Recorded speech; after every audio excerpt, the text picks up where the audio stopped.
Magandang umaga po sa ating lahat, mga kapatid. Magandang umaga po, Father. Unang araw ng panibagong isang linggo, araw ng Lunes sa ikalimang linggo ng Kwaresma. At sa ating pagninilay, nais kong gamitin ang narinig natin mula sa unang pagbasa mula sa aklat ni Propeta Daniel. Sa pagbasang ito, ipinapaalaala sa atin ang kahalagahan ng responsibilidad na ipinagkatiwala ng Diyos sa atin. Iyan man ay sa simbahan o sa pamahalaan o sa eskwelahan o saan mang institusyon. Ang mga responsibilidad na mayroon tayo ngayon ay ipinagkakatiwala sa atin ng Diyos. Umaasang tayo'y magiging mga responsable sa mga gawain na ipinagkatiwala sa atin. Kung minsan kasi habang tayo ay binibigyan ng mga responsibilidad ng mga posisyon, lumalaki ang ating ulo at tayo'y nakakalimot sa responsibilidad na dapat pananagutan natin sa Diyos. Kung minsan tayo ay nagmamalabis sa ating posisyon at may mga pagkakataon sa halip na katotohanan ang palalabasin at sasabihin, kasinungalingan ang pinaiiral. Di ba ganyan ang nangyari sa dalawang hukom dito sa unang pagbasa? Binigyan sila ng mataas na responsibilidad para humatol ayon sa kautusan ni Moises. Umaasa ang mga tao na sa kanilang pamumuno, sa kanilang paghatol, tatanggap ng patas na katarungan ang sinumang kanilang hahatulan.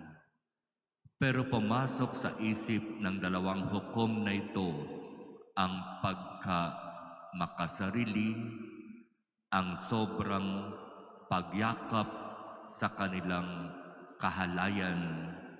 Kaya naman, nang maakit sa isang napakagandang babae, gumawa ng pamamaraan upang mapasa kanila itong babaeng ito. At alam natin mula sa kwento kung ano ang nangyari. Mas pinili ng babae ang siya ay maparusahan kaysa pumayag sa makamundong kagustuhan nitong dalawang hukom na ito. At sa katapusan, gumawa ng kwento itong dalawang hukom. Kwento na punong-puno ng kasinungalingan, kwento na walang katotohanan.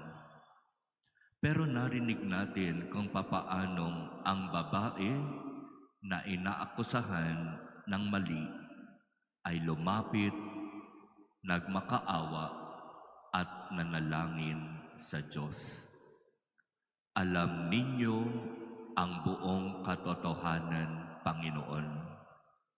Alam ninyo na wala akong kasalanan. Kayo na po ang bahala sa akin.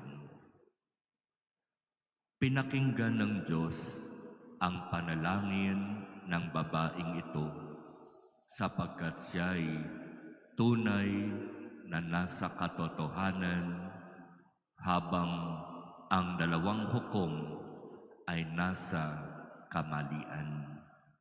Ipinadala ng Diyos si Daniel upang malakas ang loob na magsabi, hindi dapat hatulan ng kamatayan ang isang taong walang kasalanan, ni wala pang ang nangyayaring paglilitis at pagsusuri ano ba talaga ang nangyari. Bakit kailangang hatulan agad ng kamatayan?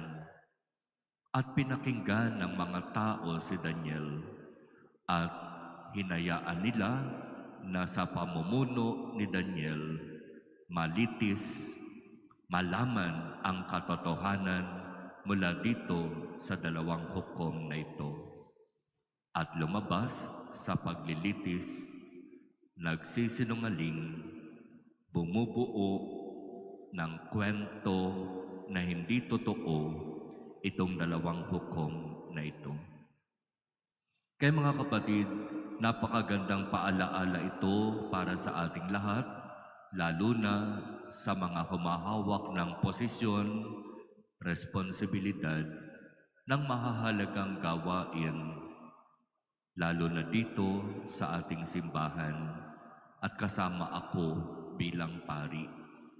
Tayo ay pinapaalalahanan na pinagkatiwalaan tayo ng Diyos sa mahalagang responsibilidad o maasang ang responsibilidad na ito ay gagampanan natin ng buong katotohanan, katapatan, at nawa sa ating pamumuno, sa ating pagsasagawa ng ating mga responsibilidad, marami ang maakit palapit sa ating Panginoon. Ang pagbasang ito ay naaakma sa ating kapanahunan ngayon. Ito ay may magandang aral na pinapaalaala sa atin. Huwag tayong masilaw sa posisyon. Huwag tayong masyadong kumapit sa responsibilidad na kahit alam natin na maling-mali na ang ating ginagawa, huwag na nating panindigan ang kamalian na ating ginagawa. At huwag na tayong mandamay pa ng maraming tao para maniwala na kamalian ang ating ipinaglalaban, pero sa tingin nila, totoo ang ating ipinaglalaban. Kaya ipanalangin natin ang mga kapatid na nasa posisyon, mga kapatid na may mahalagang mga responsibilidad sa iba't ibang mga institusyon, lalo na sa simbahan, upang maging responsable at tapat na katiwala ng Diyos. Amen.